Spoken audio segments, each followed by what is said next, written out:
میرے شوہر کو چھوٹی سے چھوٹی بات پر جلدی غصہ آ جایا کرتا تھا اور ان کو اپنا غصہ قابو کرنا نہیں آتا تھا۔ اچانک ہی وہ کسی بھی معمولی سی بات پر غصے میں آ جاتے اور گھر کا سارا سامان اٹھا کر پھینکنے لگتے۔ کئی دفعہ میں نے انہیں محبت سے سمجھایا تھا کہ اتنا غصہ ٹھیک نہیں ہوتا، لیکن وہ تو کسی صورت سمجھ ہی نہیں پاتے تھے اور نہ چاہتے ہوئے بھی مجھ پر غصہ ہو جایا کرتے۔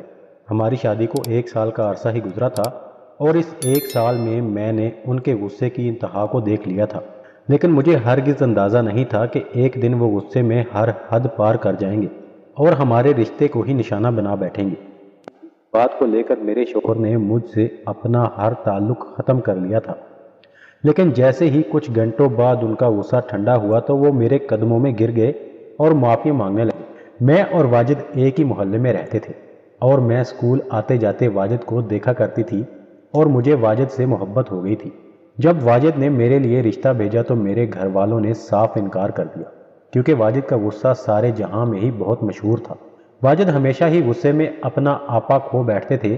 غصے میں آ کر محلے میں مار پیٹ اور لڑائی جھگڑا ان کے لیے معمول کی بات تھی، اور جب مجھے اندازہ ہوا کہ میرے گھر والے کسی بھی طرح مجھے رخصت نہیں کریں گے تو میں نے واجد سے چپکے ملاقاتیں شروع کر دیں۔ واجد نے ان ملاقاتوں میں مجھے یقین دلایا تھا کہ وہ مجھ پر کبھی غصہ نہیں کر سکتے، کیونکہ وہ مجھ سے بہت محبت کرتے ہیں اور ان کی وجہ سے مجھے کبھی کوئی تکلیف نہ ہوگی۔ میں اس وقت جوانی کی دہلیز پر تھی اور جذبات کی سیڑھیاں چڑھ رہی تھی۔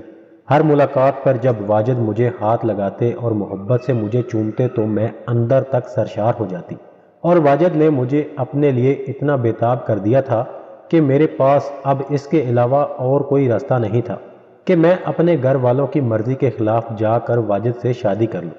میں کسی بھی طرح واجد اور اپنا من چاہتی تھی۔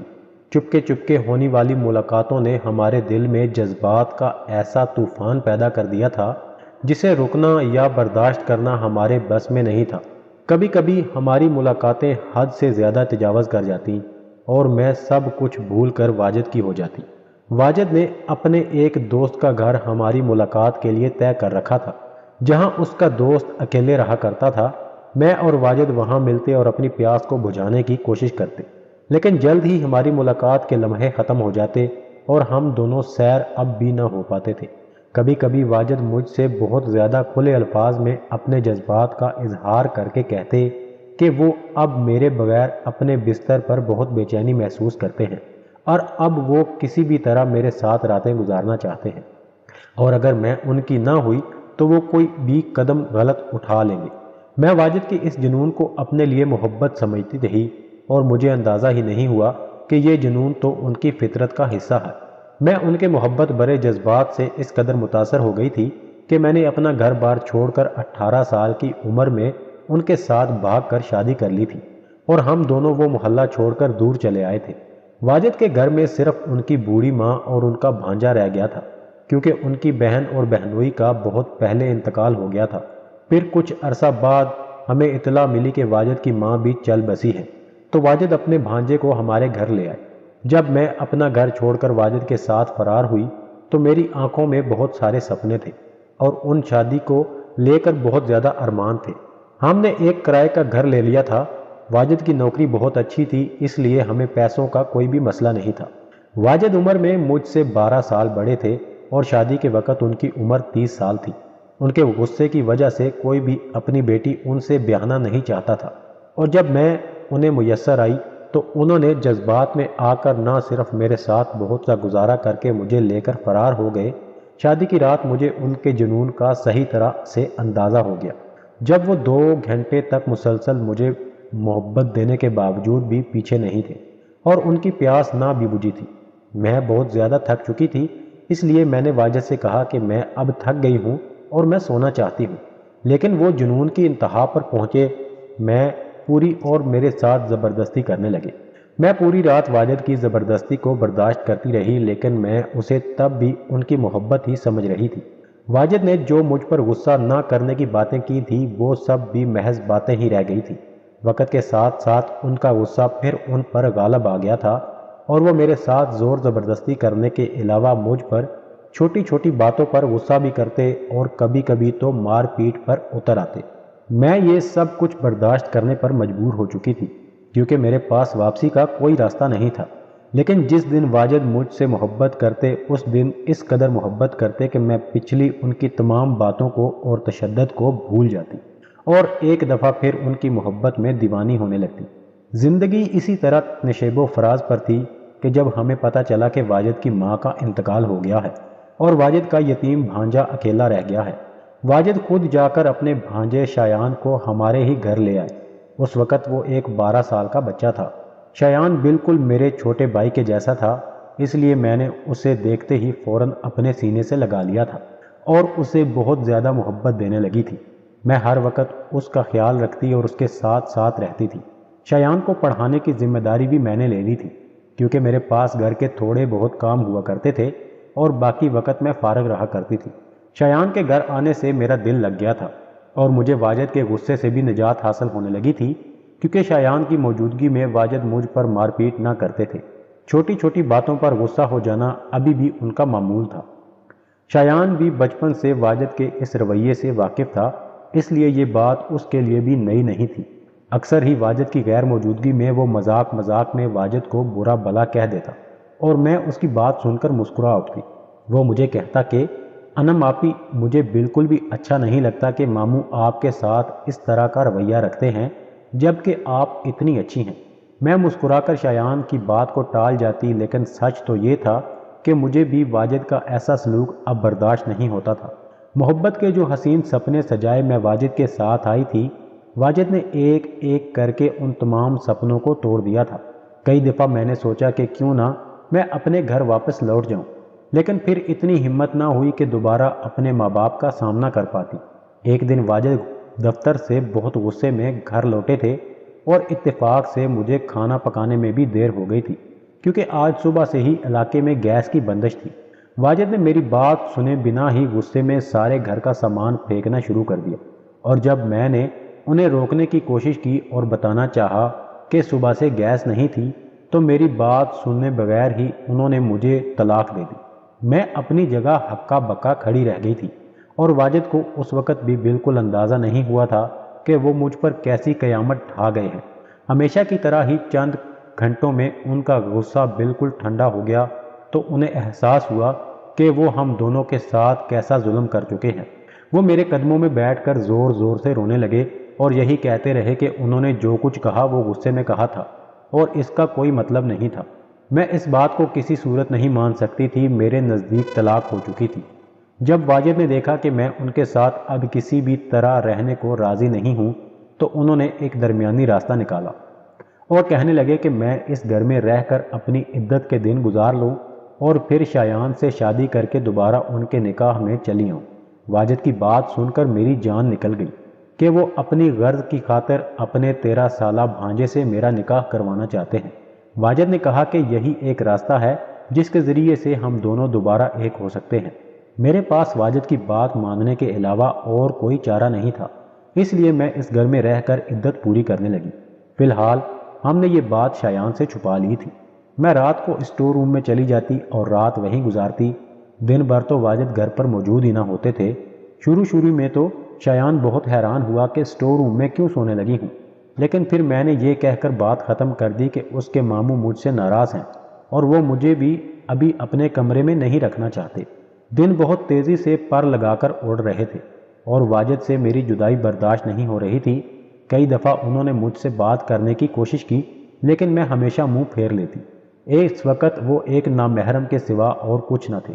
شایان نے بھی انٹرنیٹ کے ذریعے کوئی نوکری ڈھونڈ لی تھی اور وہ پڑھائی کے ساتھ ساتھ فارغ وقت میں انٹرنیٹ پر ہی کوئی کام کرنے میں مصروف تھا۔ میں جب بھی اس سے پوچھتی کہ کہیں اس وقت کام کرنے کی کیا ضرورت پیش آ گئی تو وہ مسکرا کر کہتا کہ وہ ہمیشہ تو میرے اور ماموں کے سہارے زندگی نہیں گزار سکتا تھا اور وہ جلد ہی زندگی میں آگے بڑھنا چاہتا ہے۔ مجھے شایان کو دیکھ کر بہت خوشی ہوتی کہ وہ ایک سلجھا ہوا اور سمجھدار بچہ تھا۔ جس دن میری عدت ختم ہوئی اس دن واجد نے شایان کو بٹھا کر بہت پیار سے محبت سے ساری بات بتائی، جسے سن کر شایان سکتے میں آ گیا۔ اسے یقین ہی نہیں آ رہا تھا کہ واجد نے مجھے طلاق دی ہے، لیکن پھر اسے سمجھ آ گئی کہ میں اتنے عرصے سے اسٹور روم میں راتیں کیوں گزار رہی ہوں۔ اور جب واجد نے شایان کو یہ بتایا کہ وہ اس سے کیا چاہتے ہیں تو شایان بالکل ہی ہکا بکا رہ گیا اور کہنے لگا کہ یہ کیسے ممکن ہے کہ میں اپنی مامی سے نکاح کر لوں۔ واجد نے کہا کہ حلالہ کرنے کا ایک ہی راستہ ہے کہ تم انم کو ایک رات اپنے نکاح میں رکھ لو، پھر بھلے تم اسے اگلے ہی دن چھوڑ دینا، کیونکہ یہ بات ہم تینوں کے علاوہ اور کسی کو معلوم نہ ہوگی، اور یوں ہمارا بھرم رہ جائے گا، اور ایک دفعہ پھر انم میرے نکاح میں آ جائے گی۔ شایان نے ایک نگاہ مجھ پر ڈالی جو ان دونوں کی گفتگو کے درمیان خاموشی سے بیٹھی آنسو بہا رہی تھی۔ شایان کو معلوم تھا کہ میرے آگے پیچھے کوئی نہیں ہے اور میں ایک بے آسرا عورت ہوں۔ اگر شایان اس نکاح کے لیے راضی نہ ہوگا تو میں در در کی ٹھوکریں کھانے کے لیے مجبور ہو جاؤں گی۔ تھوڑی دیر سوچنے کے بعد شایان نے حامی بھر لی اور واجد نے اسی روز قاضی کو بلا کر خاموشی سے گھر میں ہی ہمارا نکاح کروا دیا۔ جس طرح ہم دونوں کی طلاق کی خبر کسی کو نہ ہوئی تھی، ویسے ہی میرے اور شایان کے نکاح سے متعلق بھی ہم نے کسی کو اطلاع نہیں دی تھی۔ یوں بھی ہم تینوں کا ہمارے علاوہ اور کوئی نہیں تھا۔ میرے اور شایان کے نکاح کے بعد واجد یہ کہہ کر گھر سے چلے گئے کہ وہ صبح میں واپس آئیں گے اور ان کے آنے سے پہلے پہلے شایان مجھے طلاق دے دے گا۔ میں تھکی ہاری سی اسٹور روم میں بیٹھی تھی جب شایان میرے پاس چلا آیا اور کہنے لگا کہ آپ میرے کمرے میں چل کر آرام سے سو جائیں۔ پہلے تو میں شایان کو منع کرتی رہی، لیکن جب وہ نہ مانا تو میں اس کے ساتھ اس کے کمرے میں چلی گئی اور آنکھیں بند کر کے سونے کے لیے لیٹ گئی۔ ابھی مجھے لیٹے تھوڑی ہی دیر گزری تھی جب مجھے اپنے اوپر کسی کا ہاتھ کا احساس ہوا۔ یقیناً وہ شایان ہی تھا۔ میں نے پلٹ کر اس کی طرف دیکھا تو وہ میرے ساتھ ہی لیٹا ہوا تھا۔ اکثر ہی میں اور شایان ایک ساتھ لیٹ کر باتیں کیا کرتے تھے، لیکن آج ہم دونوں کا رشتہ بدل چکا تھا، اس لیے میں اس کے ساتھ ایک ہی بستر پر لیٹ کر بہت عجیب محسوس کر رہی تھی۔ شایان دھیرے دھیرے میرے جسم پر اپنی انگلیاں چلانے لگا تو میں گھبرا گئی اور اٹھ بیٹھی، لیکن شایان نے میرا ہاتھ پکڑ کر مجھے دوبارہ اپنے برابر میں لٹا لیا اور آہستہ سے میرے قریب ہو گیا۔ اس کی گرم گرم سانسیں مجھے اپنے چہرے پر محسوس ہو رہی تھیں اور میری سانسیں رکنے لگی تھیں۔ شایان دھیمی دھیمی میرے کان میں کہہ رہا تھا کہ آپ کیا چاہتے ہیں، میں صرف اتنا جاننا چاہتا ہوں۔ اس وقت مجھے شایان 13 سال کا بچہ نہیں بلکہ ایک بھرپور مرد محسوس ہو رہا تھا۔ شایان کا قد کاٹ بہت اچھا تھا اور وہ اپنی عمر سے بڑا دکھائی دیتا تھا، اور ماں باپ کی غیر موجودگی نے اسے وقت سے پہلے ہی بہت حساس اور سنجیدہ بھی کر دیا تھا۔ شایان کے سوال پر میں نے اس کی آنکھوں میں دیکھا تو وہ کہنے لگا کہ کیا آپ چاہتی ہیں کہ میں صبح اٹھتے ہی آپ کو طلاق دے دوں؟ نہ جانے کیوں شایان کی باتوں پر میری آنکھیں بھیگنے لگی تھیں۔ میں نے کوئی جواب نہ دیا تھا۔ شایان نے مجھے اپنے گلے سے لگا لیا اور دھیرے دھیرے میری آنکھوں کو چومنے لگا۔ اس کے دونوں ہاتھ میرے جسم پر رینگ رہے تھے اور میں اپنا آپ کھوتی جا رہی تھی۔ میرے اور شایان کے درمیان آہستہ آہستہ دوریاں مٹتی چلی گئیں اور میں اس کے ساتھ تعلق قائم کر بیٹھی۔ مجھے ہرگز بھی ایسا محسوس نہیں ہو رہا تھا کہ میں ایک 13 سال کے بچے کے ساتھ ہوں۔ شایان ایک بھرپور مرد تھا جس نے میرے جذبات کو ایسی تسکین پہنچائی جو کبھی بھی واجد نہ دے سکے تھے۔ واجد عمر میں مجھ سے بہت زیادہ بڑے تھے، اس لیے شاید ان کے ساتھ تعلق قائم کر کے مجھے ایسی خوشی محسوس نہ ہوئی تھی جیسی آج کی رات شایان کے ساتھ ہوئی تھی۔ جیسے ہی صبح سورج کی روشنی پھیلی تو میں شایان سے نظریں چرا کر اس کے کمرے سے نکلنے لگی۔ شایان نے میرا ہاتھ پکڑ کر مجھے روک لیا اور کہنے لگا کہ اس نے میرا ہاتھ چھوڑنے کے لیے نہیں تھاما ہے، بلکہ وہ زندگی بھر میرا ساتھ نبھانا چاہتا ہے۔ شایان کی بات نے مجھے چونکا کر رکھ دیا تھا۔ وہ کہہ رہا تھا کہ وہ واحد کی طرح خود غرض نہیں ہے، وہ میرے جذبات کا تماشا نہیں لگانا چاہتا۔ شایان کہہ رہا تھا کہ جس طرح واجد نے غصے میں مجھے طلاق دی ہے، وہ دوبارہ بھی یہی سب کچھ کر سکتے ہیں، کیونکہ ان کا اپنے غصے پر کوئی قابو نہیں ہے۔ دراصل وہ ایک ذہنی مریض ہیں۔ شایان کہنے لگا کہ وہ میرا ساتھ پا کر بہت خوش ہے اور میں اسے ہر لحاظ سے بہت اچھی لگتی ہوں، اس لیے وہ مجھے چھوڑنا نہیں چاہتا ہے۔ اپنی بات پوری کر کے وہ میری آنکھوں میں جھانکنے لگا۔ اسے میرے جواب کا انتظار تھا۔ اس سے پہلے کہ میں اسے کوئی جواب دیتی، واجد گھر واپس لوٹ آئے تھے اور آتے ہی انہوں نے ہم دونوں کو ایک ساتھ دے کر پہلا سوال یہی کیا تھا کہ شایان نے مجھے طلاق دے دی کیا؟ میں نے واجد کی طرف ایک سرد نگاہ ڈالی اور واجد سے کہا کہ میں شایان سے طلاق نہیں لے سکتی۔ میں اور شایان ایک ازدواجی زندگی گزارنا چاہتے ہیں اور ہم دونوں نے کل رات ایک دوسرے کو مکمل کر دیا ہے اور اب ہم ایک ساتھ بہت خوش ہیں۔ میری بات سن کر واجد شایان کی طرف بڑھے۔ اس سے پہلے کہ وہ شایان کو مارتے، میں نے انہیں صاف صاف کہہ دیا کہ میں پولیس کو ان کے خلاف کارروائی کروں گی۔ شایان کے ساتھ نے مجھے بہت مضبوط بنا دیا تھا۔ بھلے ہی وہ 13 سال کا تھا، لیکن اب وہ میرا شوہر تھا۔ میں نے واجد کو آئینہ دکھا دیا اور شایان کے ساتھ اس گھر کو چھوڑ دیا۔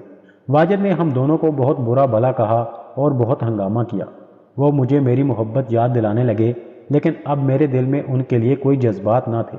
ہم دونوں وہاں سے نکل آئے، واجد اکیلے رہ گئے تھے، اور کچھ عرصے کے بعد ہمیں خبر ملی کہ واجد نے اپنے دفتر میں کسی آدمی کا غصے میں آ کر قتل کر دیا ہے اور اب وہ جیل کی سلاخوں کے پیچھے ہیں۔ اپنے ماں باپ کی مرضی کے خلاف جا کر میں نے جو قدم اٹھایا تھا اس کی سزا مجھے مل گئی تھی۔ اب آنے والی زندگی مجھے شایان کے ساتھ ہی گزارنی تھی۔ مزید اچھی کہانیوں کے لیے میرا چینل کو سبسکرائب ضرور کر لیں اور اس ویڈیو کو لائک بھی